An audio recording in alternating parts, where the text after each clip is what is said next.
Presidente Dilma Rousseff sobrevoa áreas atingidas pelo tornado em Xanxerê, no oeste do estado. A Assembleia debate fechamento da Unidade de Operações de Exploração e Produção Sul na região do Vale. Fórum em Defesa do Pacto Federativo apresenta propostas em 5 áreas temáticas. E ainda, a Assembleia e Fecomércio lançam campanha com destaque para a gente que faz a diferença. Agora no Notícias da Semana.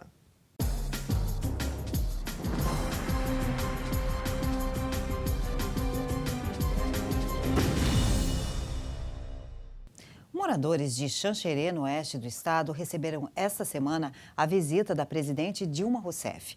Ela veio ver de perto os estragos causados pelo tornado que castigou o município. Dilma recebeu do governador Raimundo Colombo o pedido de liberação de mais recursos para atender as famílias atingidas. Veja na reportagem de Gisiele Dalpiaz. Eram 9 horas da manhã quando a presidente da República, Dilma Rousseff, desembarcou no município de Chapecó nesta segunda-feira. Do helicóptero onde embarcou logo em seguida, Dilma acompanhou de perto os estragos provocados pelos 2 tornados que atingiram os municípios de Xanxerê e Ponte Serrada há uma semana. Um rastro de destruição que deixou mais de 5.000 pessoas desalojadas, mais de 600 desabrigadas, além de provocar 2 mortes. Depois de sobrevoar as cidades, Dilma seguiu com ministros e várias autoridades até o local onde estava construído o ginásio municipal de Xanxerê, Ivo Esguissardi, que veio abaixo após o tornado.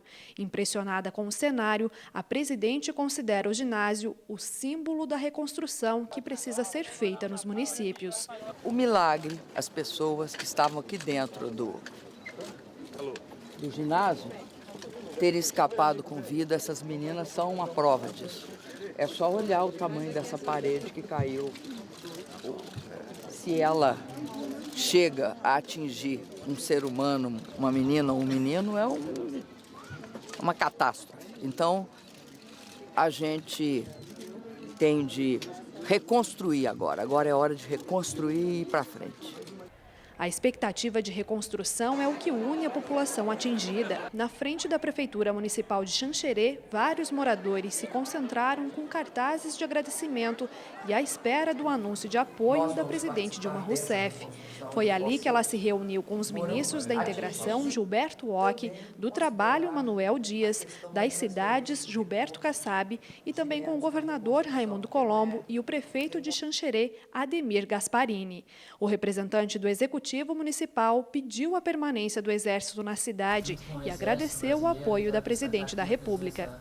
O Exército Brasileiro permaneça por mais tempo aqui na nossa cidade, Coronel Sul, para que a gente possa desafogar um pouco as demandas que nós temos ainda. E agradecer imensamente, de coração mesmo, em nome da nossa população, a presença da presidente da República, a presença dos ministros. Isso trouxe uma segurança, como falei anteriormente, muito grande para nós que estávamos à frente desse processo todo, mas principalmente para as pessoas que foram atingidas. Na reunião, o governador do estado, Raimundo Colombo, solicitou à presidente a liberação de 28 milhões de reais que serão destinados à reconstrução das moradias em Xanxerê e Ponte Serrada. Então seria um orçamento de 28 milhões e 17 mil reais.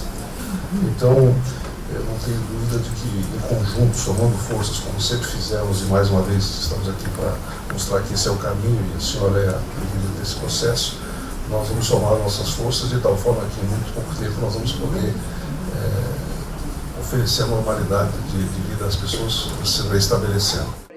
Em entrevista coletiva concedida para a imprensa logo após a reunião, Dilma destacou que vai analisar o pleito apresentado por Colombo e anunciou as medidas que o governo federal já tomou para a reconstrução das cidades. Nós já hoje liberamos 3 milhões para a reconstrução do ginásio municipal.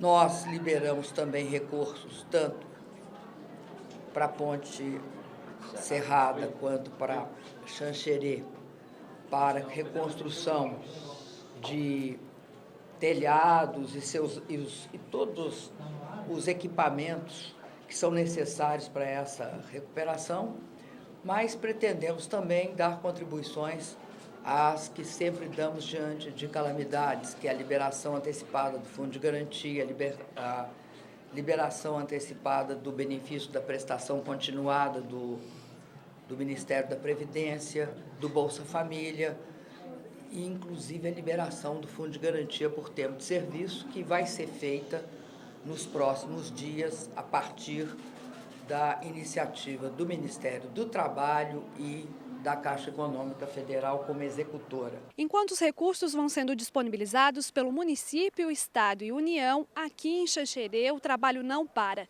Mais de 1.000 profissionais de várias entidades governamentais e instituições estão engajados no auxílio aos atingidos. E aos poucos os moradores vão recuperando os prejuízos e se reerguendo.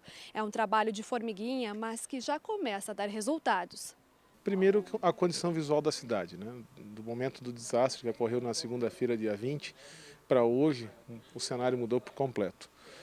Isso já é fruto de um trabalho integrado onde as forças do Estado, junto com o município e a União, trabalharam integrada. Com isso, a gente conseguiu transferir itens de assistência humanitária, já transferir itens para a reabilitação das residências, como telhas, e automaticamente essa equipe também que fez o levantamento de campo, que nos dá a base para os pedidos que estão sendo feitos agora à presidência, ao governo federal e também ao Estado, através do governador Raimundo Colombo, para que a gente consiga resolver as situações públicas e privadas aqui nos municípios de Xanxerê e Ponte Serrada.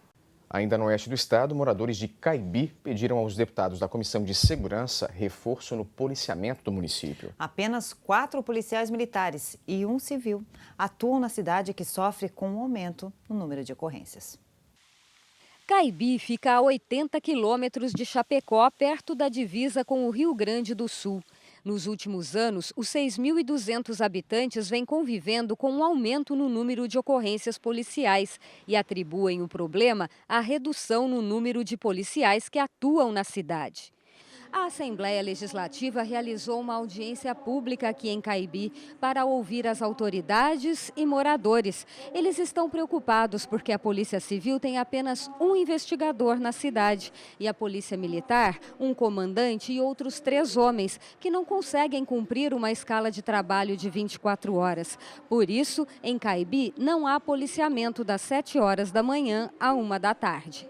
De acordo com a polícia, no ano passado foram registradas quase 200 ocorrências em Caibi e grupos de criminosos passaram a agir com mais frequência na região. Nós tivemos 2 explosões de caixas eletrônicos nas agências bancárias, né?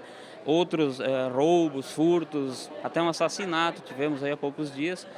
Não saberia dizer se é pela deficiência, mas com certeza contribui um pouco, né? Vários moradores fizeram questão de se manifestar. Um deles foi o padre da cidade, que já foi roubado várias vezes. Eu faz 7 anos que trabalho já na paróquia e dentro desse tempo nós já fomos assaltados 3 vezes e a nossa grande preocupação quando chega em casa é sempre olhando pela televisão e o computador ainda se encontram lá, porque o estado assim está sendo de calamidade e nós estamos sofrendo muito. O prefeito do município, vereadores, empresários e agricultores entregaram vários documentos aos parlamentares pedindo providências ao presidente da Assembleia Legislativa e ao governador do estado. O que nós estamos reivindicando num primeiro momento é que pelo menos o governo do estado de Santa Catarina se sensibilize, coloque aqui na Polícia Civil um delegado, coloque um investigador para apurar os fatos e coloque pelo menos 6 policiais da Polícia Militar para fazer a ronda da nossa cidade.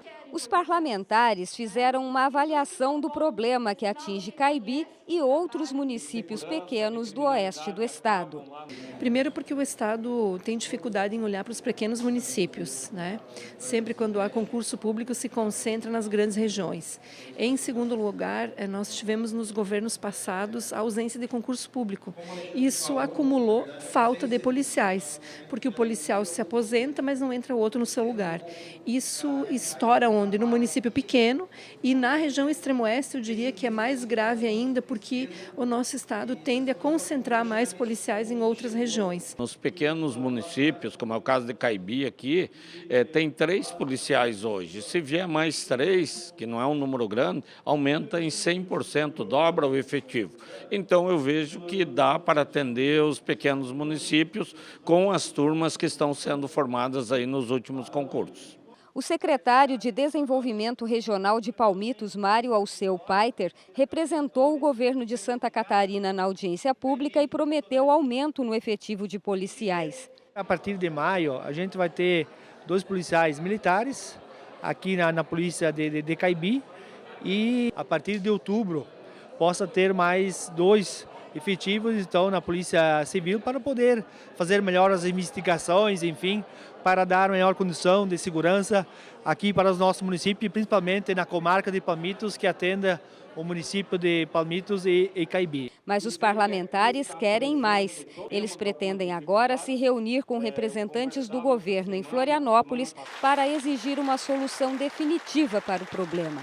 Vamos ver se conseguimos agendar esta audiência junto com as lideranças aqui do município. Conseguimos o compromisso da Polícia Militar de Santa Catarina de mandar uma força-tarefa para cá, né, para amenizar este primeiro momento dramático que vive a comunidade pela insegurança que tem aqui, né? Então são encaminhamentos que a gente vem dando e, além disso, nós temos outros temas que são mais a médio e longo prazo. E também já tivemos o compromisso de aumentar o efetivo aqui ao menos em 2 policiais ainda. Outro assunto discutido em audiência pública foi o anúncio do fechamento da unidade operacional da Petrobras em Itajaí. Os detalhes você confere em instantes aqui no Notícias da Semana.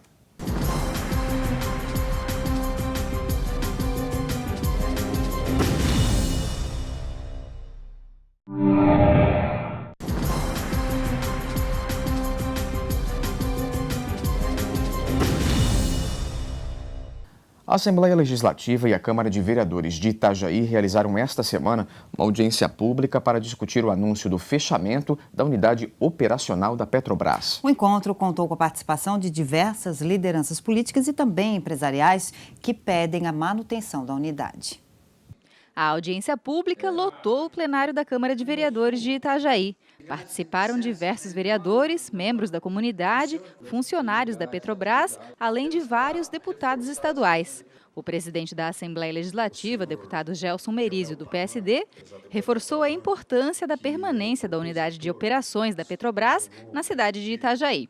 A crise que a Petrobras passa não pode ser um motivo para perdermos uma conquista de muito tempo. E tenho certeza que as forças políticas se movimentando, a comunidade reagindo como está fazendo, nós conseguiremos manter a atividade na plenitude como vinha até agora e que é, segundo todos os dados, o melhor custo-benefício que a empresa tinha. Se tem o melhor custo-benefício, não há motivo para deixar de estar presente em Santa Catarina e aqui em Itajaí. O presidente da Câmara de Vereadores de Itajaí, Luiz Carlos Pissetti, lembrou que a alteração vai trazer perdas para Santa Catarina. Para nós é a nossa história, o nosso futuro. A Petrobras aqui em Itajaí nos qualifica. Sem a Petrobras, nós perdemos uma parte da nossa esperança de participar desse projeto de tecnologia. Petróleo, exploração em alta profundidade, eventualmente o pré-sal, tudo isso e mais a indústria naval nos qualifica diante do Brasil. Por isso é vital para nós, é importante. A Petrobras foi representada na audiência pública pelo gerente-geral da Unidade de Exploração e Produção da Bacia de Santos, Osvaldo Kawakami. Ele confirmou a intenção da empresa de transformar a Unidade de Operações Sul, em Itajaí, em um ativo de produção, uma estrutura reduzida subordinada à unidade da Petrobras da Bacia de Santos, no litoral de São Paulo. Segundo ele, as atividades de produção em Itajaí serão mantidas, mas a parte administrativa passará a ser feita diretamente de Santos. O gerente justificou a alteração como uma adaptação da estrutura. Citou o prejuízo de 21 bilhões de reais registrado pela Petrobras em 2014 e a necessidade da empresa reduzir os custos de operação. Atualmente, a unidade de Itajaí produz mais de 70 mil barris de óleo por dia. São quase 150 empregados, atuando em funções diversificadas, como administração, operação portuária e movimentação de carga. O diretor da Federação Única dos Petroleiros, Silvanei Bernardi, demonstrou preocupação com a situação desses profissionais e também com o futuro de Santa Catarina no setor da exploração de petróleo. Ela estava responsável pelo estudo dos gasodutos, responsável pelas novas áreas de exploração, potenciais áreas na Bacia do Paraná, a bacia de Pelotas, agora que vai ser licitada agora no próximo leilão. Então ela tem uma responsabilidade grande, além de administrar o campo de Baúna, né, que está em produção ativamente. Então realmente o papel dela é muito estratégico. E o pouco que representa a Puepê é muito para a região sul. Então esse recuo da Petrobras aqui para nós é muito ruim. Após a audiência pública, o deputado Leonel Pavan falou sobre os próximos passos para tentar evitar o fechamento da unidade, previsto para 1º de maio. O próximo passo agora é com o governador do estado, quarta-feira, e depois, no Rio de Janeiro, com o presidente da Petrobras. O deputado Décio Lima já agendou esse encontro. Esperamos que a gente consiga resultados positivos. Senão será muito duro essa decisão da Petrobras para Santa Catarina. Já na capital, o debate foi sobre a proteção e valorização do patrimônio cultural e imaterial em Santa Catarina. Em pauta, a importância de preservar usos e costumes. A audiência pública foi realizada no plenarinho da Assembleia Legislativa. Em pauta, a importância da proteção e da valorização do patrimônio cultural e imaterial de Santa Catarina. O patrimônio imaterial é o patrimônio cultural catarinense, digamos, de Santa Catarina, é todo o saber fazer, as tradições, são as festas populares, é tudo que a nossa herança que veio dos imigrantes que colonizaram o nosso estado. Digamos assim, é o maior patrimônio que eles nos deixaram. Eles nos deixaram uma indústria forte, nos deixaram uma economia múltipla, mas também nos deixaram essa grande carga cultural que nós podemos usar como uma ferramenta de desenvolvimento. Miguel é membro da Rede Catarinense de Cooperação para o Desenvolvimento Sustentável através do Patrimônio Cultural. Organizadora da audiência pública, a rede quer ampliar no estado o número de registros de indicação geográfica, que é conferido para produtos ou serviços que são característicos de um local de origem. Como são singulares, esses produtos têm uma reputação e uma identidade própria, que os diferencia em relação aos similares disponíveis no mercado. Uma chance de estimular o desenvolvimento sustentável, como já é feito em outros países. Hoje, o Brasil tem em torno de 42 indicações geográficas, uma catarinense, só o Vaguete. E nós temos várias com potencial. No mundo, por exemplo, a França tem mais de 5.000. Portugal tem famosíssimas, o vinho Douro e Porto, por exemplo. Tem os doces conventuais, que a gente chama, que é o pastel de Santa Clara e o pastel de Belém. E diversos outros produtos que tem pelo mundo, a renda de Liège, a champanhe, da região de Champagne na França, e por aí vai. Então, é saber utilizar esses instrumentos, essa parte da nossa cultura, para gerar renda para o nosso povo. A audiência pública também contou com a participação da professora Ilanil Coelho, coordenadora do mestrado em Patrimônio Cultural e Sociedade da Univille. Ela reforçou a importância da preservação do patrimônio cultural e imaterial dos catarinenses. Mais do que nós discutirmos, nós pensarmos numa política de preservação do patrimônio, o ponto de partida tem necessariamente que passar por uma reflexão sobre como preservar, como valorizar os legítimos produtores desses patrimônios. Por isso que o patrimônio imaterial, aliás, a gestão do patrimônio imaterial ganha tanta relevância. O deputado Ismael dos Santos, do PSD, foi quem presidiu a audiência pública. É preciso trazer ferramentas, trazer conhecimento, trazer motivação, e aí a importância da participação da Assembleia Legislativa, não é, em poder reforçar essa bandeira e hastear, de fato, com muita propriedade, essa perspectiva, porque gera emprego, gera desenvolvimento científico, acadêmico, e é uma grife, não é, que o Estado poderá ter em diferentes produtos em múltiplas áreas de Santa Catarina. Quem também se reuniu esta semana foram os deputados do Fórum Parlamentar em defesa do Pacto Federativo. Eles apresentaram propostas para 5 áreas temáticas. A ideia é propor emendas à Constituição Federal, uma forma de garantir, entre outros pontos, mais recursos para estados e municípios. Durante a reunião do Fórum Parlamentar, que busca alterar o Pacto Federativo, os deputados apresentaram as linhas principais de cada proposta. O encontro foi presidido pelo deputado Fernando Coruja, do PMDB, que confirmou os 5 pontos que devem ser transformados em emendas à Constituição Federal. É basicamente a ideia de alterar a competência das assembleias, ampliar a possibilidade das assembleias discutirem projetos de lei, coisas que hoje são restritas à União, a partilha de recursos, fazer com que a médio prazo os estados e municípios tenham mais dinheiro, a federalização da educação, a ideia de aplicar 10% da renda bruta, da receita bruta da União em saúde, e também a possibilidade de que o povo possa apresentar a emenda constitucional. São essas 5 propostas que estamos trabalhando. O deputado Natalino Lázari, do PR, apresentou a proposta que busca alterar a partilha dos recursos entre governo federal, estados e municípios. A ideia seria de chegarmos ao final com a participação de no mínimo 33% do bolo arrecadado dos recursos oriundos dos impostos federais destinado a estados e municípios. Hoje, o Fundo de Participação é composto apenas de 2 tributos, que é o IPI e o Imposto de Renda. Na nossa proposta entrariam o IOF, o lucro presumido líquido das empresas que vier a ser criado e demais impostos que digam respeito ao governo federal. As propostas para todas as 5 áreas serão agora analisadas pelo deputado Leonel Pavan, do PSDB, que deve apresentar um relatório dentro de 15 dias. Depois da aprovação, o Fórum vai precisar buscar o apoio de outras assembleias estaduais, passo necessário para conseguir alterar a Constituição Federal. Nós temos que votar aqui na Assembleia de Santa Catarina, através de um projeto de resolução. Uma vez votado aqui e aprovado, nós vamos caminhar no Brasil para conseguir o apoio de pelo menos mais 14 assembleias, para depois levar a Brasília para ver se conseguimos essas modificações. Falando em aprovações, deputados analisaram esta semana mais um pacote de vetos do governador do estado que estavam na pauta de votações. 2 mensagens foram rejeitadas pelos parlamentares. No plenário, quase a totalidade dos 40 deputados. Em pauta, 6 mensagens de veto encaminhadas pelo Executivo, alegando a inconstitucionalidade de projetos aprovados anteriormente pelo Legislativo. Depois de muita discussão, 4 vetos foram mantidos. Outros 2 foram derrubados, ou seja, serão promulgados pela Assembleia Legislativa e passarão a ter efeito de lei.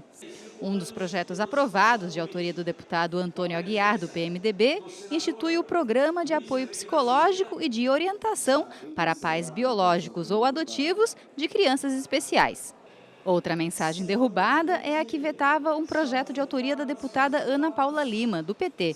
A proposta institui a política estadual para o Sistema Integrado de Informações de Violência contra a Mulher em Santa Catarina. Vários deputados se manifestaram a favor do projeto. Nas galerias do plenário, mulheres portando cartazes pediam a derrubada do veto e o fim da violência contra as mulheres. Com 33 votos, o veto foi derrubado por unanimidade. Pela primeira vez, eu acho que na história dessa legislatura, nós conseguimos derrubar um veto por unanimidade. Por entendermos que é necessário o governo do estado ter esse compilado de informação do Poder Judiciário, do Poder Executivo e também das secretarias afins, que são a saúde, a educação, a assistência e a segurança pública, para assim podermos fazer as políticas públicas e fazer enfrentamento à violência da mulher, que infelizmente o estado de Santa Catarina é o 3º estado da nossa federação com mais violências contra a mulher. E veja, ainda hoje a Assembleia lança campanha com destaque para a gente que faz a diferença. A intenção é mostrar o espírito solidário e empreendedor dos catarinenses. Nós voltamos em instantes.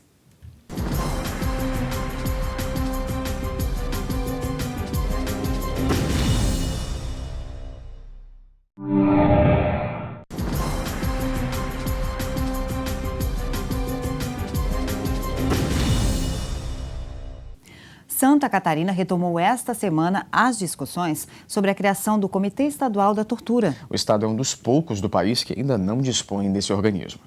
Representantes de várias entidades ligadas à garantia dos direitos humanos participaram do seminário realizado no plenarinho da Assembleia Legislativa. A Comissão de Direitos Humanos participa dos debates. O objetivo é retomar a criação do Comitê Estadual de Prevenção e Combate à Tortura. Há mais de 10 anos, o colegiado começou a ser organizado, mas na época não se efetivou. Agora já existe um comitê nacional e uma lei federal que institui mecanismos de combate à tortura e normatiza a criação de comitês estaduais focados principalmente na comunidade carcerária, instituições que abrigam idosos e hospitais psiquiátricos. Santa Catarina é um dos poucos estados do Brasil que ainda não contam com o sistema em funcionamento. Tortura é um crime hediondo, horrível, ninguém quer estar dentro desse tipo de contexto, né? Mas quem direto ou indiretamente já esteve, sabe exatamente o que a gente está falando. Então, estar aí para apoiar um comitê, para fazer parte dele, para incentivar que o mecanismo do sistema contra a tortura seja realmente implementado da forma como tem que ser, ele vai sanar, inclusive, uma coisa que eu, como conselheiro dos direitos da criança e do adolescente hoje em Santa Catarina também, eu fico muito preocupada, que é a questão da socioeducação. O juiz Alexandre Takashima faz parte do Núcleo de Direitos Humanos da Corregedoria Geral de Justiça. De acordo com ele, há 221 ações penais em andamento no estado, investigando práticas de tortura. A média é de 6 ações iniciadas todos os meses. Segundo o magistrado, o colegiado deverá atuar na fiscalização e também na construção de um banco de dados relacionados à prática de tortura em Santa Catarina. Atualmente, Santa Catarina não tem um setor, um órgão que possa receber as denúncias com relação à prática de tortura. Infelizmente, nós estamos utilizando mecanismos de Brasília, as ouvidorias de Brasília, para que a população tenha acesso às instituições que possam investigar e coibir a tortura aqui em Santa Catarina. Então, nada mais lógico que Santa Catarina desenvolva e implemente a questão do comitê e do mecanismo para que nós possamos efetivamente combater a tortura aqui no nosso estado. O deputado Dirceu Dresch, do PT, é o presidente da Comissão de Direitos Humanos. Ele vem trabalhando na elaboração de 2 projetos de lei para viabilizar a criação do comitê. Nós vamos discutir aí durante esses dias a forma de encaminhar, né? Porque o mecanismo de acompanhamento e tal, ele exige contratação de pessoas para acompanhar, ou pessoas que possam acompanhar, especializadas, as denúncias de tortura no estado. Então são 2 projetos, o que cria o mecanismo de acompanhamento e o que cria o comitê, né, de organização do debate de tortura no estado, combate à tortura.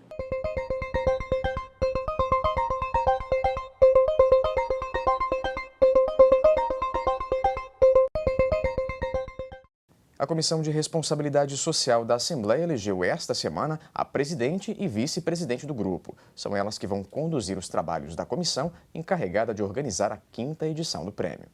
Adelita Dias, que representa a Federação das Associações Empresariais de Santa Catarina, foi reconduzida ao cargo, que tem duração de 1 ano.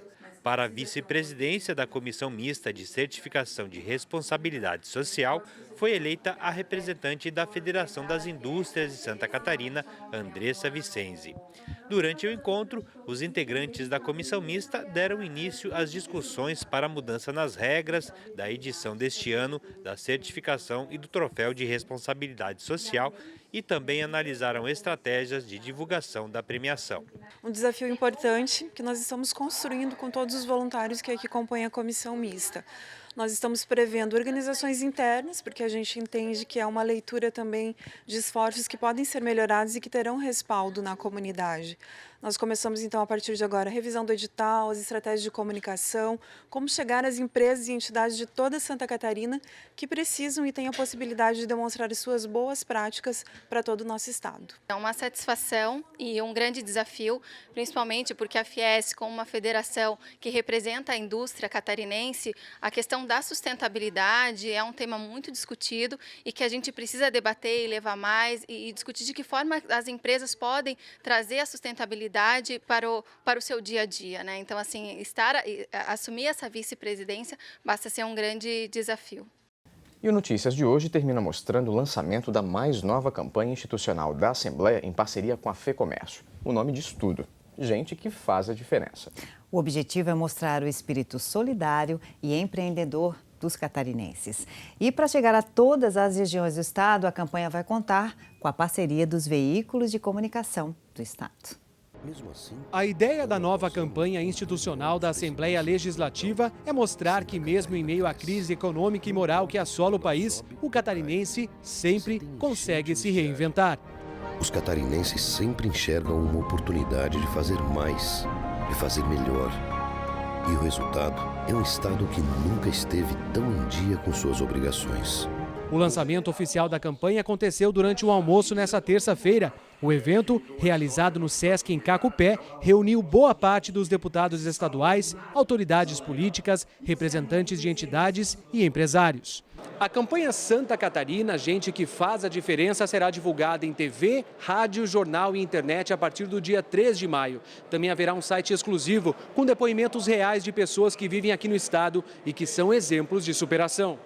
A ação, segundo o presidente da Assembleia Legislativa do Estado, pretende mostrar bons exemplos e destacar a força do povo catarinense. Mostrar que nós moramos num estado diferente, que tem problemas, que tem dificuldades, mas que tem um espírito de superação, um espírito de protagonismo como nenhum outro do país. Mostrar que a nossa economia aqui no estado vai ser positiva este ano, vamos ter crescimento econômico, vamos ter geração de emprego positivo e que por isso não podemos, não devemos nos deixar contaminar com um cenário externo e fora do estado que não nos ajuda a termos um resultado melhor ainda em Santa Catarina. Durante o evento foram exibidos 3 vídeos, mas a campanha não se restringe apenas a ações publicitárias. Na verdade, a gente tem dito que essa campanha é a alma de um projeto maior que vai até o final do ano, que a Assembleia vai desenvolver em parceria com a sociedade. Até por isso que a gente está fazendo esse evento hoje, para engajar os setores do empresariado, do trade de comunicação, para que participem também dessa campanha. Então, na verdade, ela vem como uma âncora para uma série de projetos que a gente vai desenvolver pela casa. Toda a campanha foi desenvolvida em parceria com a Federação do Comércio de Bens, Serviços e Turismo de Santa Catarina, a FEComércio. Para o presidente da instituição, uma ação que só traz benefícios, tanto econômicos quanto sociais, a todos os catarinenses. Tenho certeza de que, pela criatividade, pela competência do empresário brasileiro, com a ajuda dos poderes constituídos, possamos melhorar aquilo que eventualmente nos aflige, Então, eu, como catarinense, me sinto orgulhoso porque faço parte dessa gente que acredita, no trabalho, que acredita na geração de riqueza e o nosso propósito, de fato, é melhorar a qualidade de vida de todos os catarinenses. O governador do estado, Raimundo Colombo, participou do evento e destacou a importância de não se ter o pessimismo como foco. Destacar o que dá certo. Valorizar as pessoas que fazem dar certo é um dever nosso e que às vezes fica no segundo plano. Nós estamos num momento em que a sociedade está muito pessimista, muito destrutiva. E poder chamar a atenção para as coisas boas e que dão resultado e que mantêm o nosso estado no nível de desenvolvimento como é o que está hoje, me parece ser uma proposta muito correta e que tem todo o nosso apoio. Então, quando alguém falar em crise, lembre-se, você está em Santa Catarina, um lugar que tem gente que faz a diferença. Uma campanha da Assembleia Legislativa de Santa Catarina.